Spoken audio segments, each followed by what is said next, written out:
La ciudad y sus demonios, un espacio de charla, de deliberación pública, pero a través de las calles de la tecnología. Un encuentro que surge en este momento en el que encontrarnos físicamente en el espacio público está prohibido para la salud. Y sin embargo, la prescripción médica urbana indica la urgencia de abrazarnos a través de la palabra ahora. Acá nos encontramos para escuchar, debatir, justo cuando más lo necesitamos. La movilidad activa, el género, el transporte, la vivienda, el desarrollo urbano, los debe. Y a ver de la pandemia, todas y todos los temas urbanos en este espacio que promete tratar de entender y compartir. Bienvenidas, demonios y demonias. Comenzamos. La ciudad se alimenta de sí misma con lo que se desprende y no se desecha. Patrona del paso a desnivel, vigía de las azoteas, patrona de perros callejeros, colegiala de la salida. Ciudad de los espasmos donde nada sale sobrando, devoradora de mitologías, manchas de luces, galerías sin fin del subsuelo, cónclave de las estatuas, museo del deterioro. Es posible encontrar la ciudad en la ciudad. Los objetos están más cerca de lo que aparentan. La ciudad se detiene, pero todo gira. Las ruedas se detienen, pero la ciudad gira. ¿Dónde queda circunvalación? ¿Dónde circuito interior? Ya volvió a empezar el anillo periférico. El espejo de humo refleja por dentro. Miras la ciudad para mirarte. Los objetos están más cerca de lo que aparentan. Calles, andenes, escaleras, patios, terracerías. Alguien te aguarda en una banca de un parque. Eres tú el que fuiste hace mucho, el que tiene la cara que todos tuvimos alguna vez, el que miró una parvada de palomas y oyó los cilindros, el que compró globos y quiso un helado, el que tuvo calma y pudo llegar. ¿En qué parte del tiempo tienes la cita? ¿En qué ciudad de la ciudad aguarda el otro que vive por ti? ¿Cómo sigue tu vida en las partes donde no estás? ¿Cuántas ausencias consigues en la ciudad que se extiende? Barrios, callejones, colonias, municipios, 200 calles Zapata. Delegación Benito Juárez, Niños Héroes, Plaza de Santo Domingo, Evangelistas de San Juan, Walmart, Los Pinos, Office Depot, Delegación Miguel Hidalgo, Tláhuac, Maximiliano y Carlota, la mera verdad, todo es Mixcoac, el nido de las serpientes. Gente que no se puede contar, 200 calles Zapata. Abres la puerta rumbo a un cuarto, atraviesas el cuarto rumbo a una ventana, abres la ventana rumbo a la ciudad. Buscas algo a lo lejos, no hay salida, todo es ciudad. Tu vida sigue en colonias que no conocerás, la cadena de las causas y los efectos no se detiene. ¿Cuándo llegarán los objetos? Solo te consta que los ves, pero los objetos están más cerca de lo que aparentan. Ciudad de los tiempos cruzados, patrona de los últimos días, virgen del tránsito, haznos llegar. ¿En qué túnel del metro te citaste contigo? ¿Te reconocerás si te vieras? Sobran los que son como tú, el chingo de chingos, el contingente, los colados que somos mayoría. Y si te encontraras, ¿cómo encontrarías la ciudad? ¿Podrías amarla? Tinaco, sobre todo tinacos, muchos tinacos. Ciudad de los jardines prohibidos, de la avenida inmóvil, ciudad del ruido y el secreto, ciudad del fuego quieto y del agua, tinacos, sobre todos tinacos. ¿Cuántas ciudades te tocan por minuto? Juan Villoro, Letanías del Polvo, documental imperdible que la crónica hace fantástica y la foto hace reluciente, de Paolo Gasparín. No se lo pierdan, queridas y queridos demonios. Bienvenidas y bienvenidos. 8 de julio del 2020. El día de hoy, el presidente López Obrador generó su primer visita del sexenio al presidente Donald Trump a la capital de los Estados Unidos. No nos peleamos, fallaron los pronósticos, dijo Andrés Manuel. Nunca habíamos estado tan cerca de México, dijo el presidente Trump. Hay agravios que aún no se olvidan, soltó López Obrador en la Casa Blanca, a quien nos ha llamado narcos y violadores, y de regalo la aprehensión. Alguaciles federales de Estados Unidos detuvieron con fines de extradición en Miami, Florida, al exgobernador de Chihuahua, César Duarte, quien es buscado por decenas de casos de corrupción en México, entre ellos el de un desvío de 250 millones de pesos para campañas del PRI. Bienvenidas y bienvenidos, un placer estar en la ciudad y sus demonios con todas y con todos ustedes. Le doy la bienvenida a quien me ha invitado a moderar esta mesa, Beatriz Cárdenas, ¿cómo estás? Hola, buenas tardes, ¿cómo estáis todos? Aquí fenomenal. Muchas gracias. Alberto Marín, un gusto tenerte por acá, bienvenido. Hola, ¿qué tal? Muy buenas tardes. Un gusto estar con ustedes otra vez. Muchas gracias. Les mandamos un abrazo a nuestro querido Bernardo Baranda, quien no nos acompaña hoy. Un abrazo cariñoso para él, para su familia, deseando que todo marche bien en esta época que, como sabemos, no ha sido sencilla para nadie. Alberto Marín, el día de hoy la Universidad del Sur de California emitió un estudio donde aborda la importancia de que los sistemas de transporte público estén alertas y que se conviertan no solo en el primer espacio público de transmisión o de posible contagio, sino en una propuesta para impedir, para lograr que la movilidad sea sana, sea justa, sea democrática, sea en transporte público y que no acudamos a la individualidad, a la motorización para resolver este asunto. No es un tema... No, efectivamente no es un tema menor, es un tema especialmente relevante, sobre todo para conseguir que la gente se vuelva a subir al transporte público, ¿no? Hay varios temas y yo creo que es súper interesante que hablemos hoy, que relacionemos esta noticia que tú aportas con lo que está ocurriendo con lo que está ocurriendo en el mundo en general, ¿no? Y con lo que está ocurriendo con el tema del COVID. Hay numerosos estudios que correlacionan. Existe la posibilidad de que se transmita y que se contagie vía no gotículas, sino también partículas del aire. En concreto las PM2.5 y las PM10. Entonces, yo creo que va a estar también súper interesante para que platiquemos hoy y hablemos un poquito de calidad del aire y también, ¿por qué no?, de calidad del aire en los espacios cerrados y las cosas que necesitamos también para que todo funcione bien y el nivel de confort sea precisamente el adecuado para todos, ¿no? Entonces yo creo que efectivamente hay que hacer un exhorto, hay que reclamar que las condiciones de seguridad o sana distancia se den en el transporte público, hay que reclamar que se den unas mejores condiciones de desplazamiento para todos los usuarios, pero sobre todo también hay que pedir a la gente, o dando una buena operación, hay que pedir a la gente que no deje de lado el transporte público, porque de otro modo pues la movilidad se va a ver seriamente comprometida en la ciudad, ¿no? Sí, yo creo que Jonás se cayó, ¿verdad, Bea? Sí, pero bueno, seguimos hasta que pueda ser capaz de volver Sí. con nosotros. Yo quería también comentar en este tema de la agenda, que estamos hablando de qué va a pasar o qué está pasando en el transporte público. Efectivamente es un punto medular en la contaminación por aire y la contaminación que existe a través de los materiales que vamos a tocar, ¿no?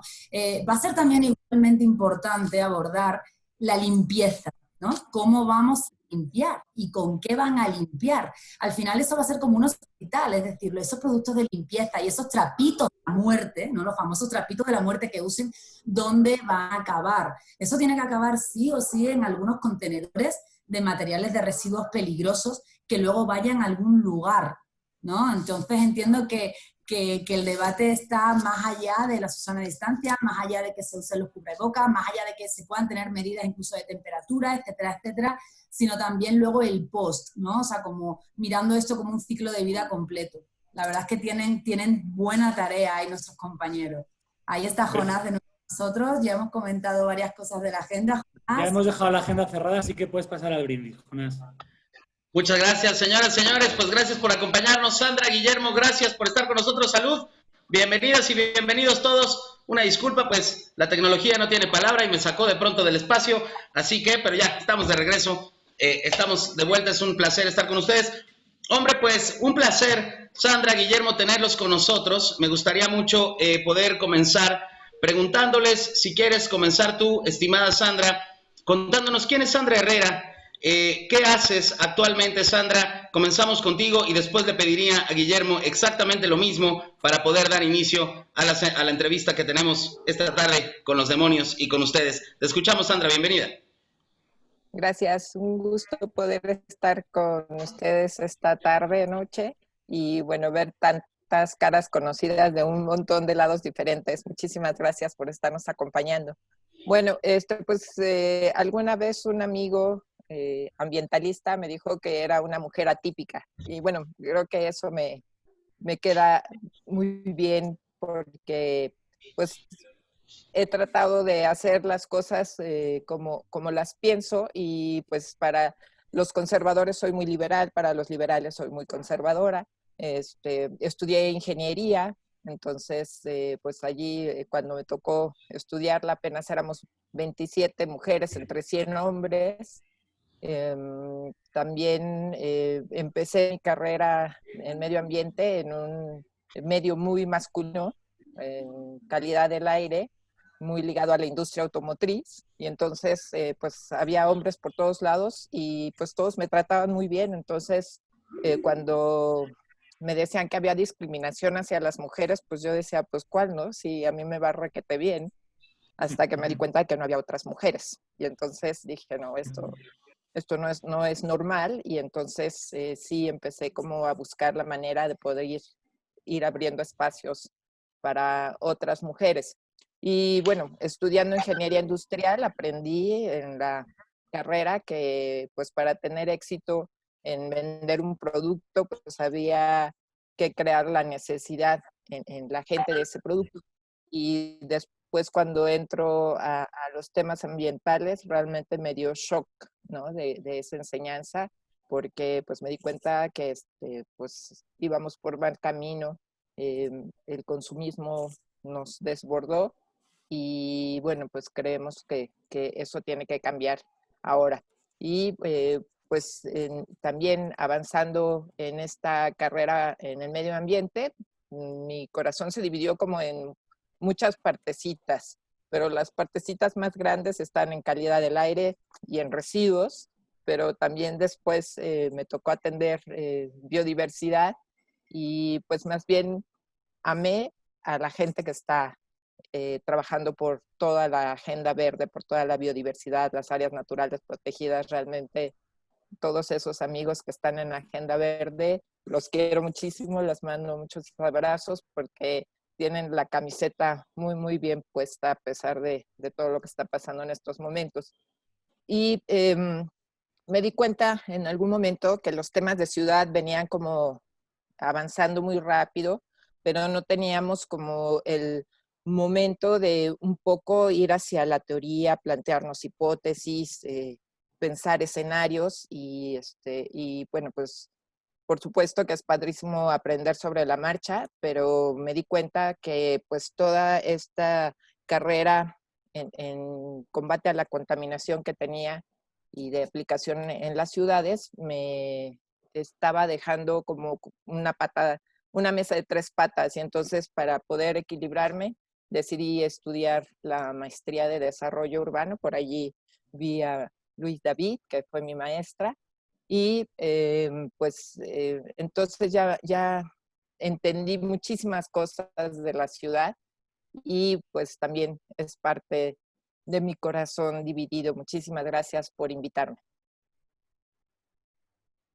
Al contrario, Sandra, gracias por estar con nosotros. Guillermo Velasco, un gusto tenerte acá en la Mesa de los Demonios. Fuiste uno de los primeros demonios que nos acompañó, de hecho, en el primer programa, y hoy estás de vuelta en el infierno, mi querido Memo. Cuéntanos, ¿quién es Guillermo Velasco y a qué te dedicas, Memo? Te escuchamos.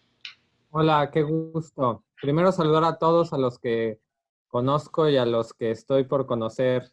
Por ahí, no veo a todos, pero por ahí veo a Roberto, a Salvador y a Gustavo, que hemos compartido por ahí varias veces la misma trinchera, entonces muchos saludos por allá.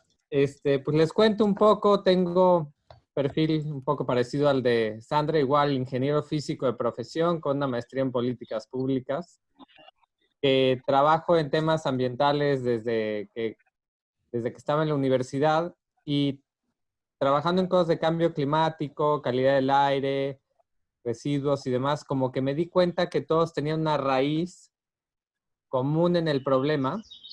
Y en mi opinión, una de las raíces comunes del problema es justo la estructura urbana. Es bien difícil arreglar problemas ambientales si no se arregla la estructura urbana y si la ciudad no se gestiona de una manera adecuada, ¿no? O sea, por dar un ejemplo, lo que mencionaban del transporte público. Yo quiero que la gente no use el vehículo y la moto y se pase a un transporte público que sea eficiente y de bajas emisiones y ambientalmente amigable, etcétera. Pues necesito que la ciudad esté preparada para un transporte público así. Tiene que ser una ciudad compacta, tiene que ser accesible, tengo que poder tener una densidad suficiente para que lleguen a las estaciones, porque si no las tengo, pues nomás no es rentable. O sea, si yo quisiera atravesar un BRT por una zona de muy baja densidad, pues está súper difícil porque cada estación va a atender a cuánta cantidad de personas, ¿no? Entonces simplemente los números no te dan. Entonces la estructura urbana es la que nos da la pauta para muchos temas en la parte de mitigación y en la parte de adaptación también, ¿no? Para mí la ciudad es sinónimo a oportunidades porque es el lugar en donde podemos tener grandes oportunidades para mejorar muchos de los temas ambientales y también de calidad de vida de la gente.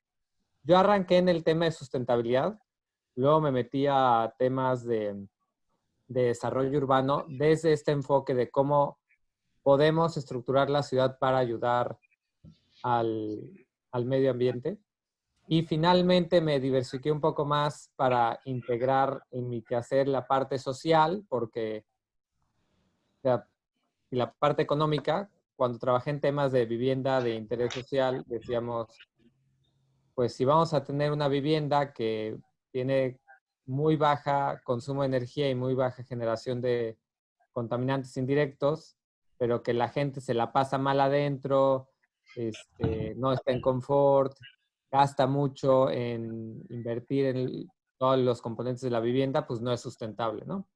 Entonces, para mí, cada vez que me aproximo a un problema, trato de ponerle esos 3 pies, el social y el económico, y el ambiental, aunque mi fuerte, la verdad, es el ambiental.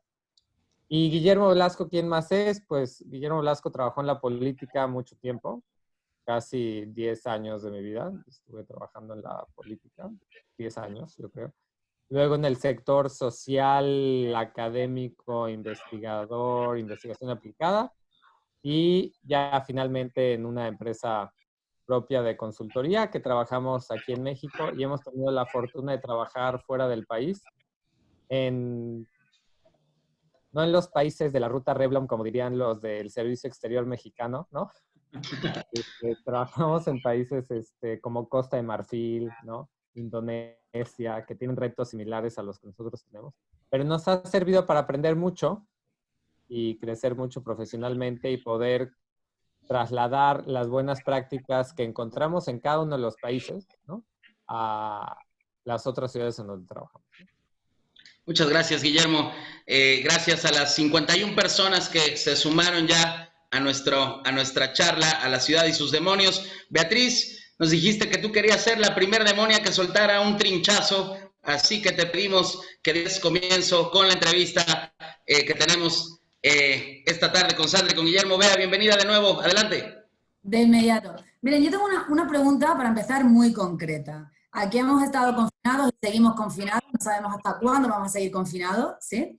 La realidad es que ha habido una reducción en el tránsito vehicular notable, o sea, ha habido una reducción, no sé en qué porcentaje, pero mucho porcentaje. Yo cada día que veía cuál era la calidad de aire aquí para ver el tiempo en mi celular, la calidad de aire era mala. ¿Ustedes, por favor, nos podrían explicar por qué? Aquí en la Ciudad de México, claro ¿verdad, Beatriz? Sí. Bueno, también nos ocurrió lo mismo en el corredor industrial de León, Irapuato, Salamanca, Celaya, entonces pues, podemos compartirlo también. Lo que pasa es que, por un lado, tenemos las fuentes emisoras, que pueden ser móviles, son todos los vehículos, unos a gasolina, otros a diésel. Okay. Y también tenemos las fuentes fijas, como pudieran ser las fábricas, algunos comercios, como las tintorerías o las rosticerías. Y también tenemos las fuentes de área, que pueden ser, por ejemplo, lotes baldíos que se están quemando o incendios forestales, quema de material agrícola. Y entonces es importante que sepamos que toda esta constituye parte de las fuentes emisoras, pero también tenemos las condiciones atmosféricas. Entonces, dependiendo de la época del año en la que estemos, pues se presentan ciertas combinaciones de emisiones con condiciones atmosféricas que nos perjudican en la calidad del aire. Hay como dos muy claras. Una es en la época invernal, lo que se conoce como inversión térmica, y es que la atmósfera está tan fría que todas las emisiones pues se quedan aplastadas, digamos, por el aire frío, y entonces es cuando vemos muy claras esa nata café en las ciudades. Y conforme va avanzando la mañana y se va calentando la atmósfera, esta nata café va subiendo, se van separando las moléculas y entonces ya se dispersan los gases.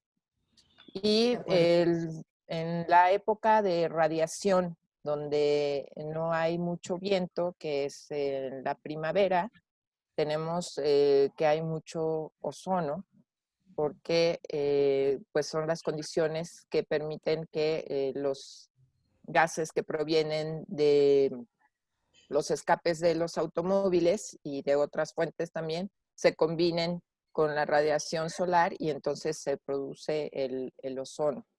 Pero también en y entonces en esta época que fue justo lo que nos tocó vivir, pues si no había vehículos, pues pensábamos que iba a bajar mucho la formación de ozono. Exacto. No fue en la proporción que se esperaba, por las condiciones de la atmósfera, y dos, porque seguramente estamos teniendo otras fuentes emisoras de precursores de ozono que no teníamos bien identificadas y que es necesario que vayamos a esa identificación para entender mejor cuáles son las políticas públicas que tenemos que aplicar. En el caso del corredor de León, Salamanca, Celaya, Irapuato, etcétera, en esa época se da muchísimo la quema de material agrícola, de esquilmos, y entonces tuvimos serios problemas de calidad del aire, pero por partículas, no por ozono. Entonces sí, la gente se preguntaba qué era lo que estaba pasando y bueno, esa es parte de la explicación. Gracias, Sandra. Yo querría ir un poquito atrás en el tiempo. En 2016, el periódico español El País tuvo una cabeza que a mí me dejó frío. Yo creo que más fría dejó a la entonces secretaria del Medio Ambiente de la Ciudad de México, Tania Müller. Decía, la Ciudad de México se ahoga.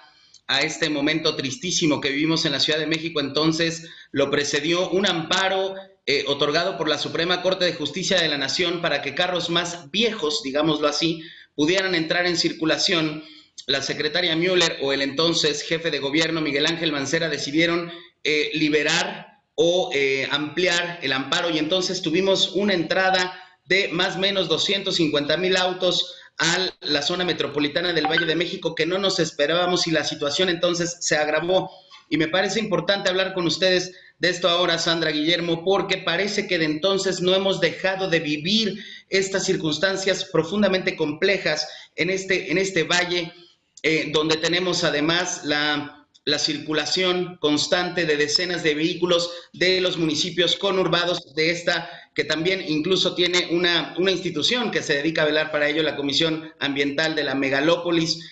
Todo un asunto, Sandra, Guillermo. Tenía mucho tiempo que el gobierno federal no metía la mano, por así decirlo, en temas de medio ambiente en la Ciudad de México, y entonces vivimos esta época difícil que se repite, podríamos pensar desde entonces, cada año, o que ya ocurría, porque el umbral también para la medición de los contaminantes era más bajo, dicen los expertos también. ¿Qué pasó entonces, Sandra? ¿Qué pasó entonces, Guillermo? Que parece que sigue ocurriendo, y la función de esta CAME, pues que a mí la verdad me llama mucho la atención, porque sin ser grosero, pero me parece que están para avisarnos cuando ya nos estamos ahogando. Cada vez que nos estamos ahogando, sabemos que existe esta comisión, no antes me parecía, o me parece ahora también. ¿Qué decir de estas circunstancias? Memo, adelante. Gracias, Jonas. Oye, antes quisiera hacer un breve comentario al que decía Beatriz en la Ciudad de México. Claro. Fíjate que sí se registró en las horas pico 70% menos de congestión vehicular en la Ciudad de México. Y en las horas valle, pues sí, como 35 o 40, ¿no? Tomando datos de TomTom y de Waze y demás, ¿no? Pues sí se vio una disminución radical en coches. Más radical que cualquier otra política pública en la vida ha tenido éxito en reducir vehículos en la calle. Entonces, sí hay contaminantes que se redujeron, como el monóxido de carbono y los óxidos de nitrógeno, ¿no? pero los que normalmente se miden y salen en la aplicación de tu celular son partículas y ozono. Las partículas, pues, esos yo creo que Sandra lo explicó muy bien. También lo mismo acá, incendios forestales, quemas agrícolas. Tenemos fuentes puntuales como lo que está pasando en Tula, que nos llega también acá, etcétera, etcétera, ¿no? Pero en ozono, imagínense esto como si estuvieran en la cocina haciendo un pastel y lo que su objetivo es que no se derrame del molde y tienen dos cosas, la harina y la levadura, ¿no? Que sería el óxido de nitrógeno, los óxidos de nitrógeno y los compuestos orgánicos volátiles. Si le echas demasiada harina, pues se te derrama. Si le echas demasiada levadura, se te derrama. Entonces puede ser que ustedes digan, oye, ¿por qué si le puse menos harina se me cayó el pastel? ¿No? Se derramó. Porque tal vez no controlamos el otro contaminante, ¿no? En la cocina sería no controlar la levadura. En el caso de la Ciudad de México es que no controló, o sea, se controló los óxidos de nitrógeno en los vehículos cuando dejamos de circular todos, pero no se controlaron los compuestos orgánicos volátiles, que a su vez subieron porque pues bueno, no se sabe y eso es lo que está investigando y lo está liderando justo la Comisión Ambiental de la Megalópolis. Pero todo pinta a un incremento en el uso de gas LP porque ahora todo el mundo estamos cocinando en nuestras casas, un incremento en usos de materiales de Interesante, limpieza, ¿no? Por ejemplo, también. Entonces lo que ahí pasó fue que yo lo hice muy simplista, pero la química en la atmósfera cambió y entonces bajamos óxidos de nitrógeno, subiendo un poquito COPS y ¡pum! Y tuvimos ozono, de hecho, más alto que en una semana típica. El ozono estuvo ligeramente arriba de una semana típica con lo que sucedió. Y eso nos dio mucho a aprender. Y fíjate que ahí la Comisión Ambiental de la Megalópolis, que antes era la Comisión Ambiental Metropolitana, tal vez no se vea mucho. Jonás está, la verdad, dirigida por gente que lleva años en el tema de calidad del aire. Yo les reconozco mucho el trabajo. Y ahorita están liderando un esfuerzo con la UNAM, el Politécnico, con organizaciones internacionales como la de Luisa Molina allá en Estados Unidos y demás, para justo investigar qué es lo que está pasando, porque no es que sea una respuesta tan sencilla como la que yo les dije, ¿no? Claro. Y es muy importante en temas ambientales, esta combinación que tiene Sandra y que yo creo que yo también tengo, que es, eres ingeniero, pero también haces política pública, ¿no? Es muy importante porque hay que entender toda esta parte de la química y de las relaciones como científicas que te dan la base para ejecutar una buena política pública, ¿no? Entonces, bueno, eso sobre lo que había preguntado Beatriz. De lo que tú dices de lo que sucedió cuando la época de Mancera, a mí me tocó ser funcionario público en el gobierno del Estado de México. Fui secretario de Medio Ambiente del Estado de México durante unos años y me tocaba ver políticas de calidad del aire. Nos tocó, por ejemplo, modificar cuándo se detonan las contingencias ambientales, porque antes se detonaban cerca de los 200.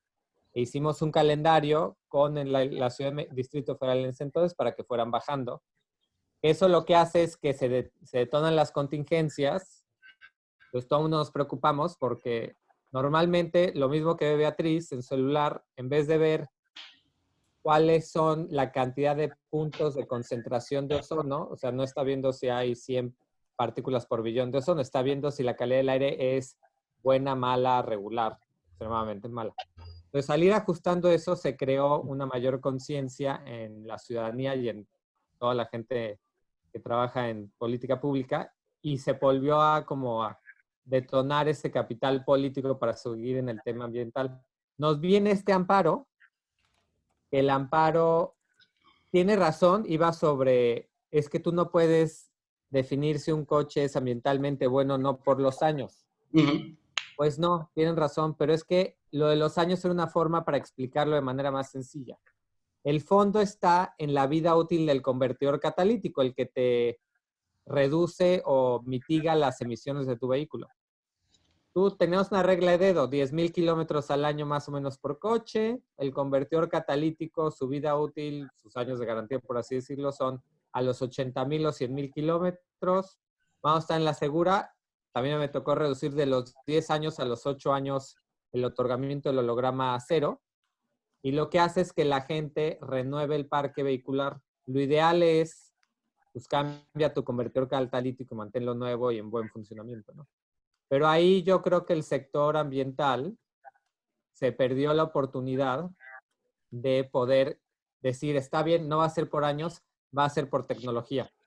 Va a ser por que se mantenga en vigencia y en buen estado tu convertidor catalítico.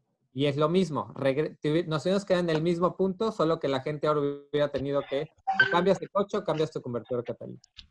Ahí sí, fíjate que la Ciudad de México se adelantó y dijo, va, lo cancelamos. Y al Estado de México no le dejó, ni lo dialogó con el Estado de México. Entonces el Estado de México se encontró en una situación política muy adversa, porque ya toda la ciudadanía pues, estaba aplaudiendo el que ya puedo circular todos los días, y no tuvo otra más que seguirlo, ¿no?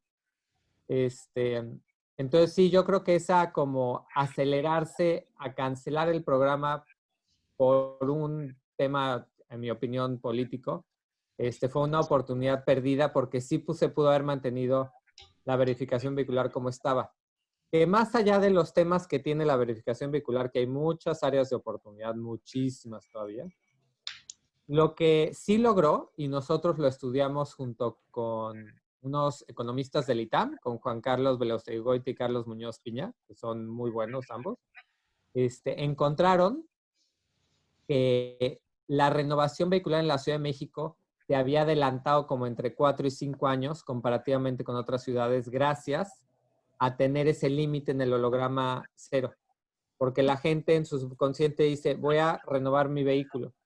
Y lo que eso logró fue que la flota de vehículos particulares fuera más nueva, y si es más nueva, las emisiones son menores por cada unidad, ¿no? Entonces, pues nada, lo perdimos cuando se hizo esa modificación, que fue el amparo, pero sí había una ventana de oportunidad que no se aprovechó a tiempo, y pues ya ahorita ya me estaba haciendo algo.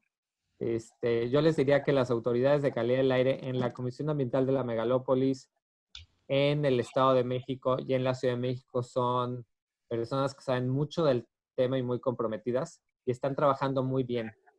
La CAME, el tema es que la CAME es un órgano coordinador, ¿no? Sí. Tiene la ventaja de que tiene un fideicomiso y como ya han escuchado esto de el interés tiene pies, ¿no?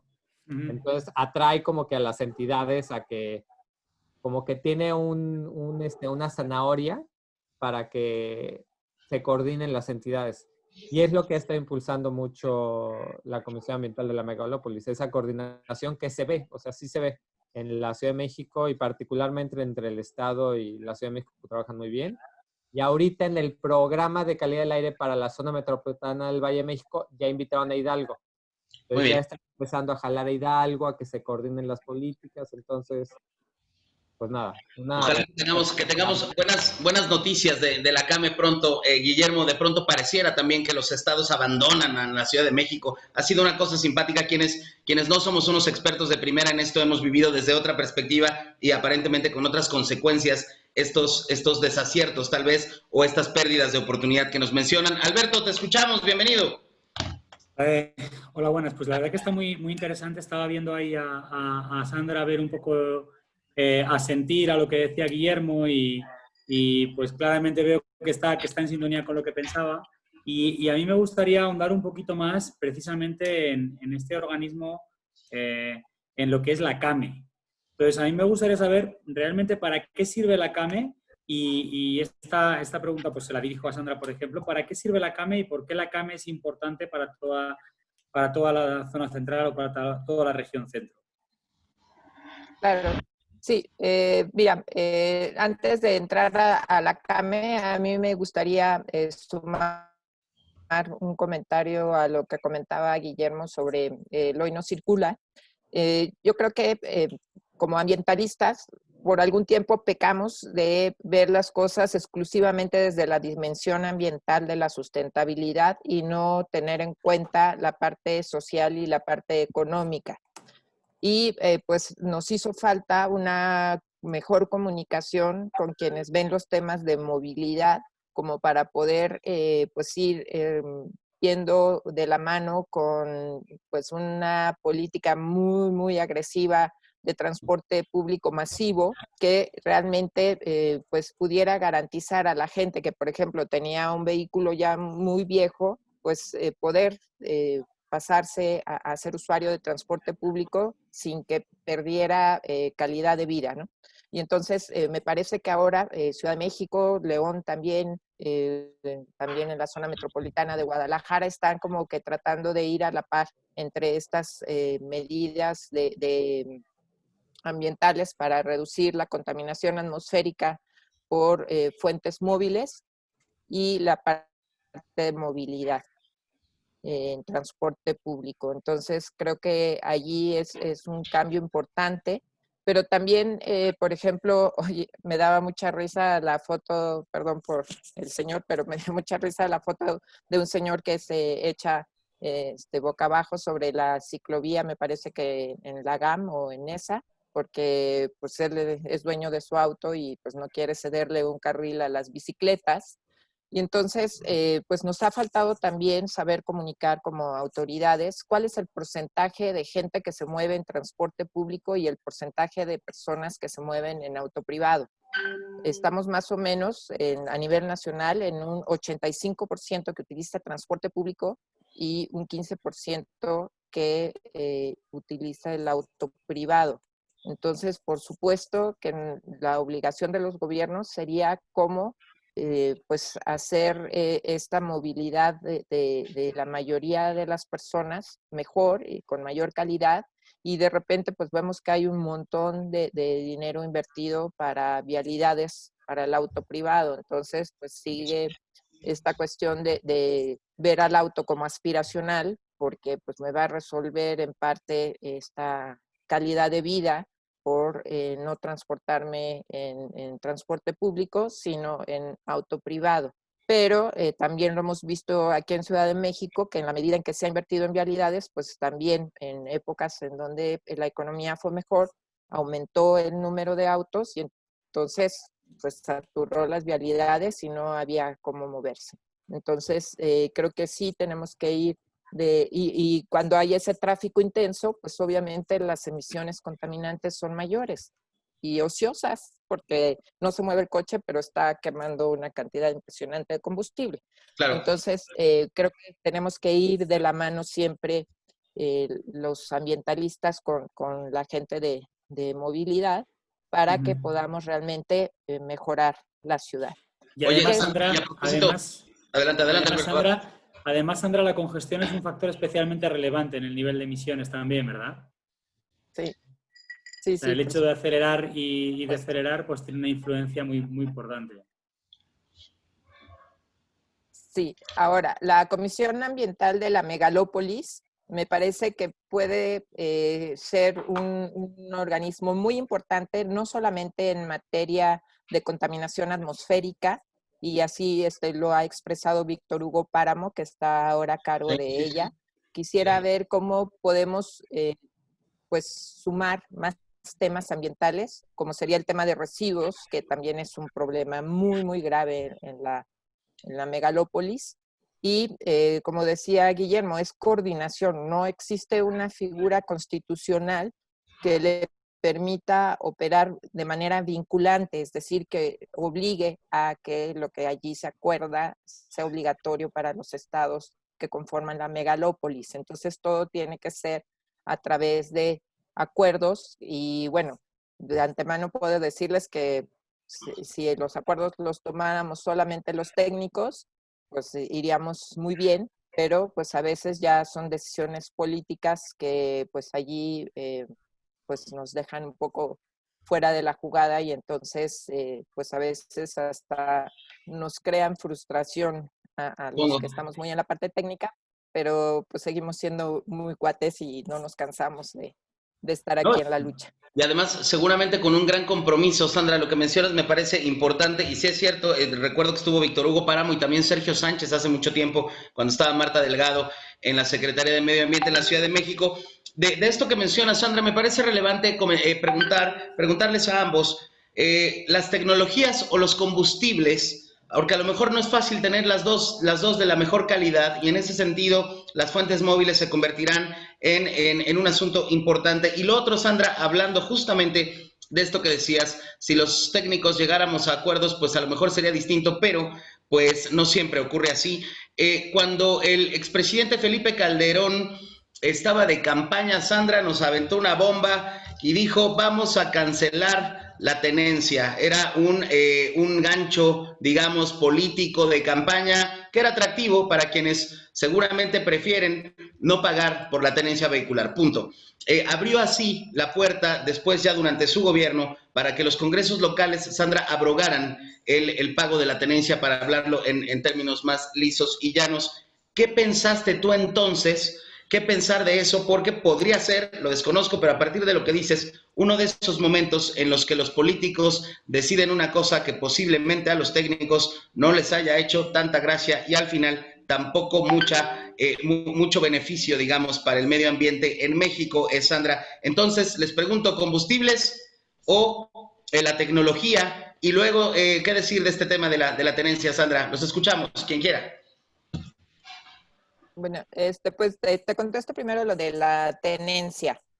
Allí tuve como sentimientos encontrados, porque por un lado yo soy una ferviente creyente del federalismo, y Sí. entonces en una república federal, pues lo que esperamos es que cada una de las entidades federativas vayan pues fortaleciéndose, y una debilidad que tienen es que no pueden hacer ellos uso bueno, sí pueden hacer uso, pero más bien no utilizan la facultad que tienen de poner impuestos para fortalecerse, sino que están siempre como a la expectativa de qué es lo que la federación puede pasarle como participaciones. Son perezosos, Entonces, digamos. lo que hizo, sí, porque tiene un costo político, ¿no? Claro. Entonces, pues en ese momento que el presidente Calderón dijo, la tenencia se vuelve un impuesto estatal y que cada estado decida si quiere o no cobrarla. Entonces, por un lado, dices que bien, está pasándoles esa oportunidad a los estados para que vayan fortaleciendo sus finanzas y que no dependan tanto de lo que diga la federación. Pero por otro lado, qué mal que muchos de los estados pues optaron por pues dejar de lado la tenencia. Ahora, mucho se ha dicho, pero es que si yo ya pagué por la compra de mi vehículo, ¿por qué vuelvo a pagar la tenencia?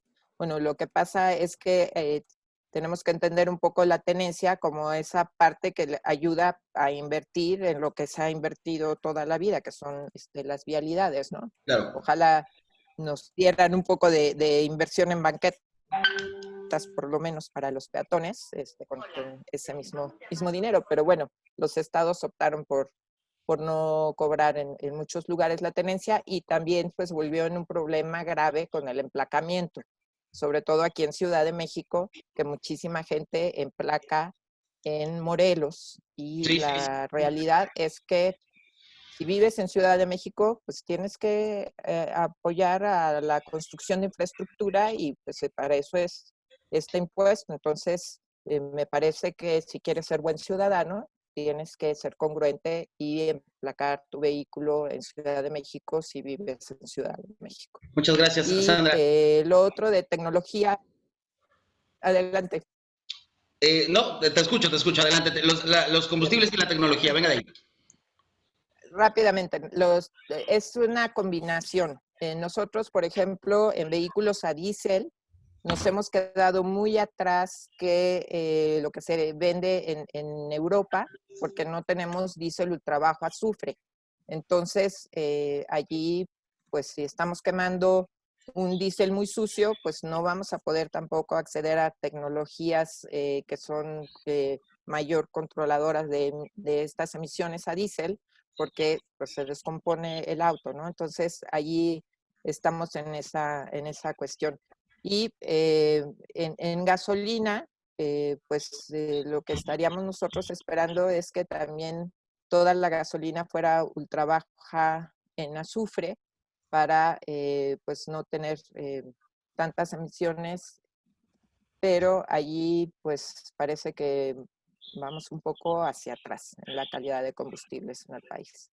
Sin duda, un tema interesante. Alberto, vea, no sé si tienen algo que comentar o damos paso a algunas de las cosas que nos han dicho nuestros demonios que forman parte de la audiencia. Yo, fíjense que veo dentro de quienes nos acompañan hoy a gente que ha seguido temas de estos que estamos hablando ahora, Guillermo, Sandra, como Gabriela Niño, colega mía de hace ya muchísimo tiempo, querida amiga, y además quien ha hecho un trabajo importantísimo, donde ha estado siempre, ya sea en Senda, ahora en GIZ. Eh, y nos comentaba Gabriela sobre el tema de la electromovilidad. ¿Qué papel juega esta posibilidad, estas innovaciones, estas tecnologías, Guillermo, en ofrecernos ciertas certezas? Y fíjense que, bueno, que me parece que también hay un costo, el costo político de estas decisiones que estamos viendo, pues técnicas o no, pero sigue teniendo un cargo en lo político y un cargo en lo público para quienes toman estas decisiones, porque a los técnicos los conocemos menos y resulta que las cosas siguen costándonos trabajo en términos de medio ambiente y ahora hablaremos, Sandra, seguramente sobre estas decisiones que dices, vamos a atrás en esto. Guillermo, la electromovilidad, ¿qué rol juega en esto? Mira, o sea, si a mí me preguntas, yo sí te diría, hay que electrificarnos, ¿no? Pero no solo en el tema de movilidad, ¿no? Que hay que hacer, porque es una transición a la que habrá que ir avanzando y eso es, la tecnología existe, hay que incentivarla, o sea, hay que desincentivar el vehículo de mala calidad que usa combustibles fósiles y hay que incentivar el otro. Mira, les platico súper rápido. Una de nuestras tantas aventuras internacionales nos llevó a Mongolia. En Mongolia, el vehículo más utilizado, y es un país pobre, ¿eh? O sea, no es un país de mucha lana y la gente no tiene mucha lana. El vehículo más utilizado en la capital de Mongolia, que es Ulaanbaatar, es el Prius. Claro. ¿Cómo le hizo Mongolia para eso?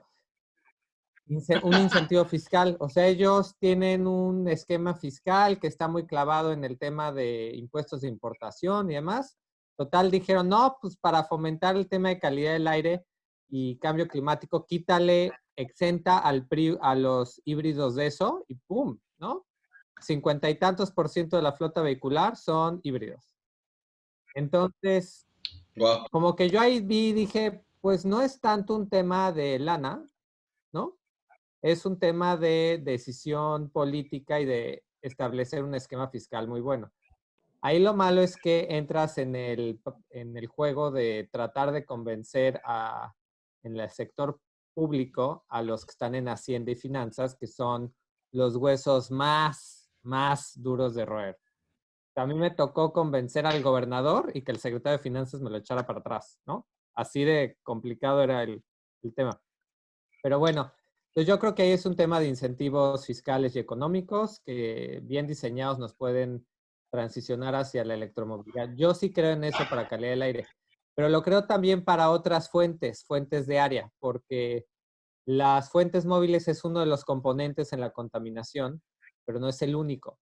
Lo que demostró este tema de la pandemia es que las fuentes de área, que son todas las que somos todos los que vivimos en casas, restaurantes pequeños, etcétera, etcétera, la parte agrícola, en las partículas, pero para ozono, todo lo que hacemos en nuestras casas contribuye significativamente. Si pudiéramos tener, el Estado de México hay un ejemplo en Tecámac, en Sí. viviendas normales, ¿no? Financiadas por el Infonavit y demás, o sea, es vivienda normal, no es una vivienda residencial súper cara que encuentras en otras zonas de la ciudad. Hay una colonia que todas las viviendas son cero gas. O sea, no les conectaron gas, entonces tiene un calentador de agua eléctrico y tiene una estufa de inducción magnética, que ahí tienen que usar unos sartenes especiales, lo único malo. Pero sí es posible que de manera económica puedas tener tu consumo en cero gas. Y el resultado de campo, porque hace poco lo pregunté para una chambita en la que estamos trabajando, la parte de los dineros, y fíjate que la gente no está gastando más, comparando los que usan gas y electricidad contra los que solo usan electricidad, se han logrado mantener la mayoría dentro de la tarifa 1. Ahí yo lo que diría es, si nos ayudan a mover la tarifa, el arranque de la tarifa DAC, que es doméstica alto consumo, un poquito más arriba, sobre todo a la gente que diga, yo acredito que mi casa es gas cero, le bajas un montón a todas esas fuentes de área dispersas que están combustiendo gas LP, ¿no? Entonces yo creo que el tema no está únicamente enfocado en temas de electromovilidad, en temas móviles, también en fuentes de área podemos encontrar un montón de cosas por hacer. En las fuentes fijas, las que son privadas normalmente están muy vigiladas. Las públicas, ¿no? Por ejemplo, Sí. lo que pasa en Tula, siempre hemos dicho, oigan, cámbienle de combustible a gas natural, o sea, no está tan difícil, ¿no? Pero pues hay una política, ahorita hay una política nacional que conviene más quemar combustóleo, porque si no, ¿a quién se lo vendes? Porque nadie lo quiere comprar, Sí. porque es súper sucio. Entonces, ¿no? Como que ahí nos atoramos. Pero bueno, o sea, yo sí voy por el tema tecnológico y no olvidar el tema de la ciudad, porque lo mejor sería evitar el viaje. Es Claro. algo en lo que queremos trabajar nosotros, en cómo evitas el viaje. Uno puede ser con esto que estamos haciendo de home office y demás, ver qué incentivos puedes crear para que las empresas que lo podamos hacer, incrementemos la proporción de días persona trabajados desde casa. Y eso te evita por completo el viaje, ya sea eléctrico, con un híbrido, con gasolina, con lo que quieras, ¿no? Y la otra es acercar la ciudad para que mi viaje sea más corto e idealmente lo pueda hacer a pie en bici o o si es largo, con un transporte eficiente. Pero la otra es sí, hay que acercar la ciudad, ¿no? Hay que acercarla a lo que yo necesito para que, si me voy a mover, que sea poca distancia, ¿no? O sea, es mejor circular 1 kilómetro en un coche más o menos que circular en un coche súper bueno 20 kilómetros, ¿no? Claro. Ha Y si es sido, 1 kilómetro, en una de esas me lo echo a pie porque la tenencia me sale cara, el refrendo me sale caro, el coche, el seguro y demás, ¿no? Pues yo creo que ahí tenemos mucho que hacer los que trabajamos en la planeación y gestión de las ciudades, a cómo hacerle y seguirle haciendo para que mi viaje en la ciudad sea más corto y pueda ser evitado.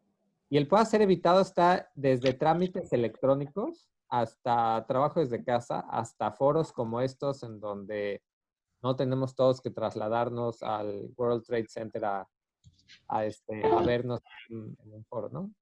gracias, Guillermo. Sería interesante saber si la mejor política pública ha sido el coronavirus en el tema del medio ambiente, al menos en la Ciudad de México. Alberto, tenemos preguntas en el chat, cuéntanos. Espérate, que antes estaba Bea, que quería preguntar algo. Y yo de verdad quería hacer un comentario.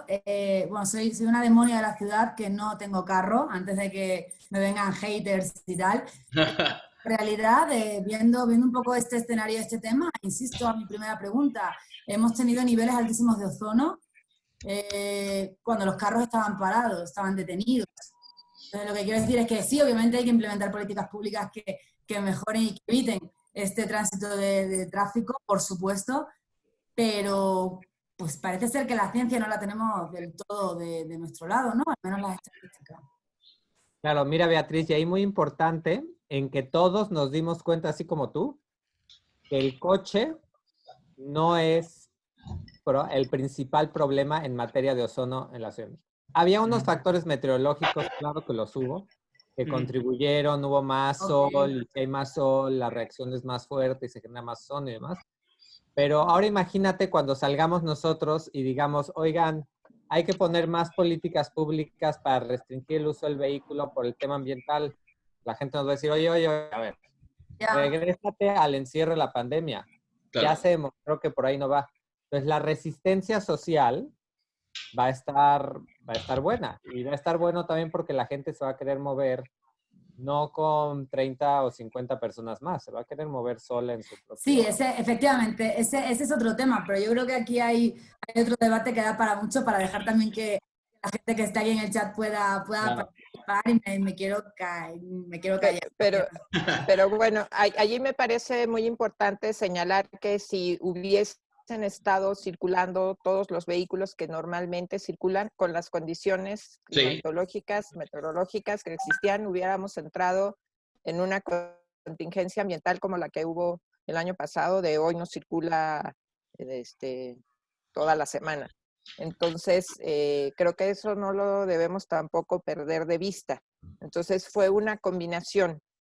No estaban los vehículos, hubo otras fuentes contaminantes que no las tenemos bien identificadas, pero si los vehículos hubieran circulado en esas semanas donde las condiciones atmosféricas no eran favorables para la dispersión, hubiéramos de todas formas mandado a parar a los vehículos por esas condiciones. Entonces, yo creo que tampoco debemos perder eso de vista. Gracias, Sandra. Y bueno, yo quería preguntar otra cosa antes porque... Adelante, Alberto, venga. Sí, ese es el tema uno de los temas que quería platicar con Sandra. En algún momento hablamos de la política pública, de la construcción de la refinería, combustibles fósiles de la actual administración, y en algún momento Sandra me comentó, bueno, que sería terrible que en México se empezara a consumir la gasolina refinada en la refinería que generáramos aquí, porque, bueno, por algo que me contaste tú, Sandra, sobre la composición del combustible, la calidad del petróleo que tenemos acá, ¿no? ¿Nos puedes explicar un poquito el impacto negativo que puede tener sí, el consumo de combustible de la refinería? No sé si me escuchan bien. ¿Sí? ¿Te escuchamos? Sí, ok. Bueno, el crudo mexicano es un crudo muy rico en azufre. Entonces, para refinarlo es muy, muy caro. Entonces, y además el producto no va a ser de la calidad que se requiera. Es lo que nos está pasando con el diésel. Las partes por millón de azufre que tiene nuestro diésel están por encima de cualquier norma de cualquier país. Vaya, el diésel chino es muchísimo más limpio que el diésel mexicano, el que no es ultra bajo azufre. Entonces, eso lo tenemos que tener muy, muy claro.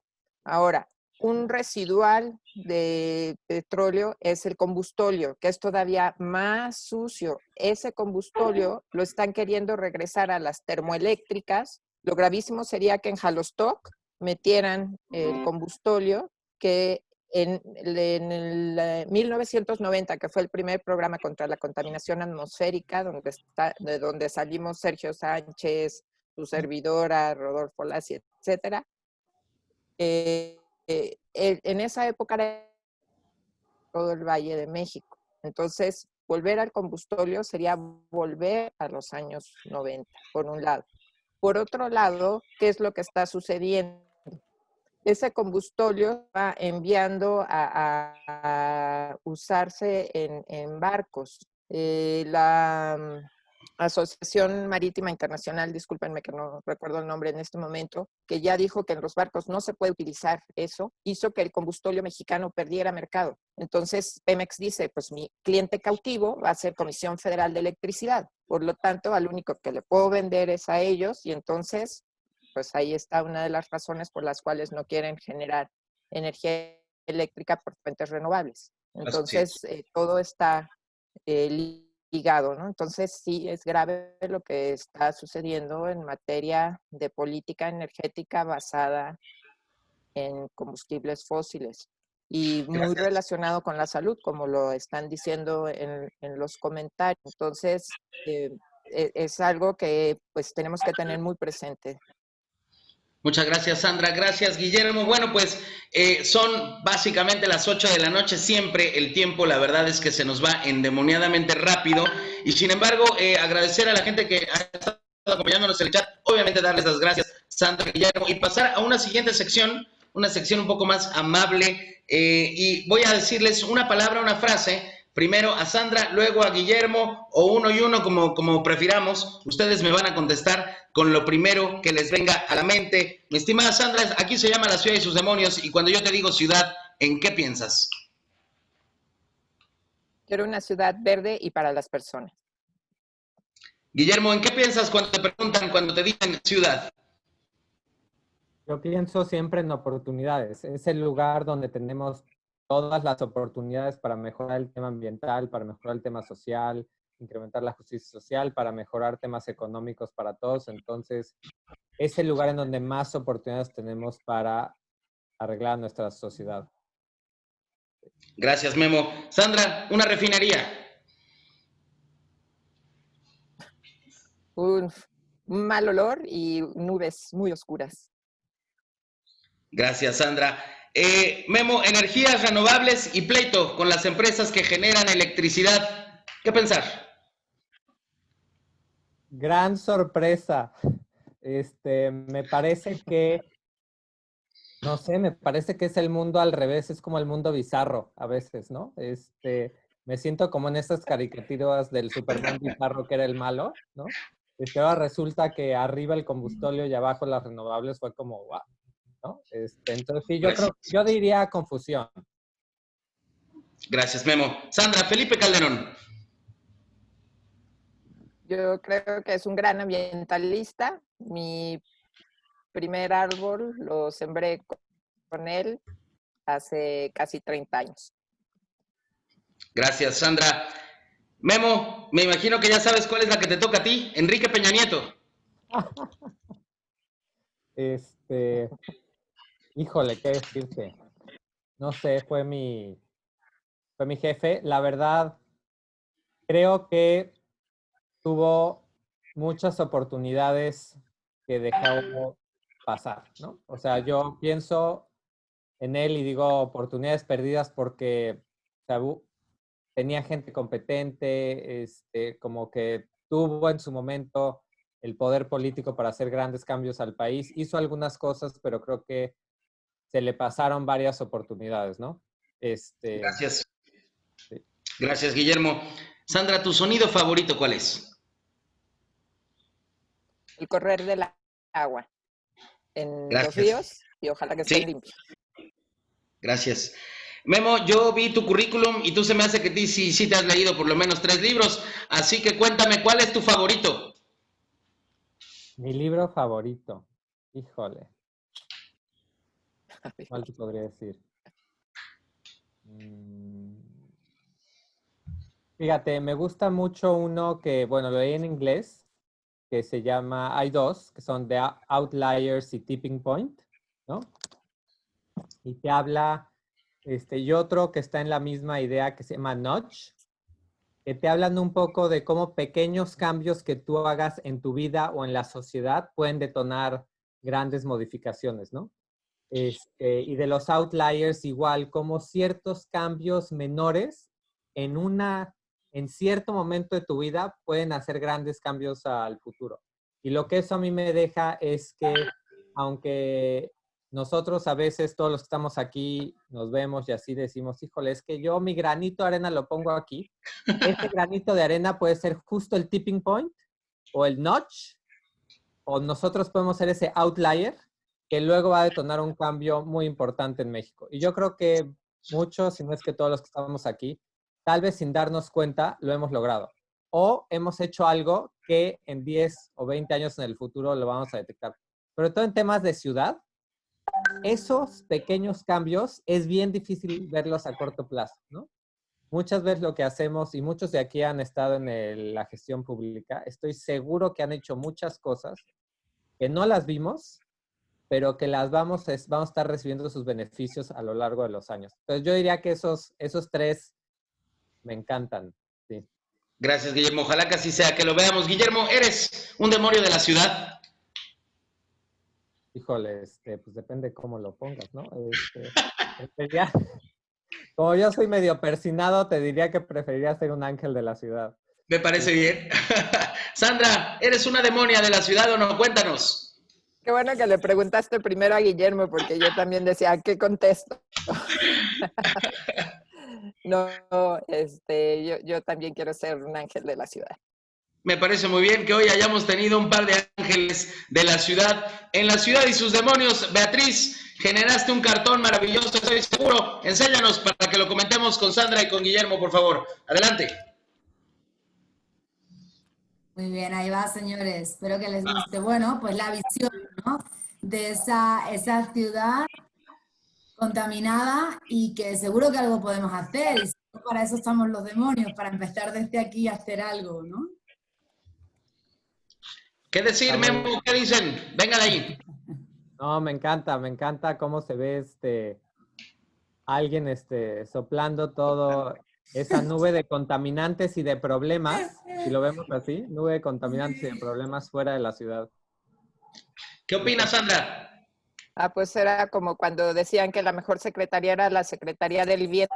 No, que se llevaba la contaminación.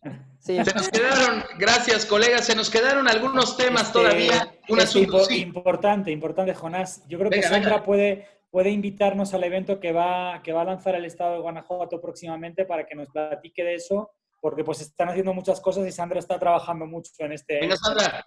Sí, gracias, qué amable. Sí, el día de hoy y mañana estamos en el foro de ciudades sostenibles y resilientes a través de Facebook Live. Mañana vamos a empezar a las 9 de la mañana hablando de la importancia de trabajar en la resiliencia de las ciudades y tenemos a 2 invitados de lujo. Uno es Jorge Macías y la otra persona es Elena Tudela. Entonces, ojalá que nos puedan acompañar. Pueden buscarlo en Facebook Live en la Secretaría de Medio Ambiente y Ordenamiento Territorial de Guanajuato. Muchas gracias, Sandra. Ojalá que nos puedas mandar por ahí alguna liga o algo así para que nosotros, a través de las redes sociales de La Ciudad y sus Demonios, podamos con mucho gusto comentarlo. Extraordinario. Los invitados, Jorge Macías, gran colega, querido amigo, y Elena Tudela, bueno, pues recuerdo alguna vez haber platicado con Fernando Tudela justo en Semarnat en aquellos tiempos. Qué maravilla, felicidades por el espacio, por el esfuerzo. Muchas gracias. Muchos temas se habrán quedado. Me habría gustado también preguntarle a Guillermo qué significa trabajar con Mario Molina, por ejemplo. Habrá oportunidad de abordar más abundantemente estos temas. Muchas gracias, Sandra. Muchas gracias, Guillermo. Gracias a todas, a todos ustedes. La próxima semana, en nuestro programa número 14, vamos a tener un tema endemoniadamente interesante, estacionamientos en la Ciudad de México, 3 años después de la norma de mínimos o de máximos más bien de estacionamientos que desarrollaron personas muy comprometidas con estos temas como Gabriela Alarcón, como Andrés Sañudo, como Gonzalo Peón, que acá lo tenemos como audiencia. Así que la próxima semana a las 7 de la noche hablaremos sobre la norma de estacionamientos 3 años después. No se lo pierdan y nos vemos, queridas y queridos amigos, el próximo miércoles a las 7 de la noche otra vez aquí en La Ciudad y sus Demonios. Muchísimas gracias y hasta la próxima. Hasta luego, gracias a todos. Gracias. Bye, bye. Hasta luego a todos. Adiós. Saludos a todos. Espera, ¿hablas inglés? Bye, bye. Gracias. Saludos. Bye. Qué linda. Chao.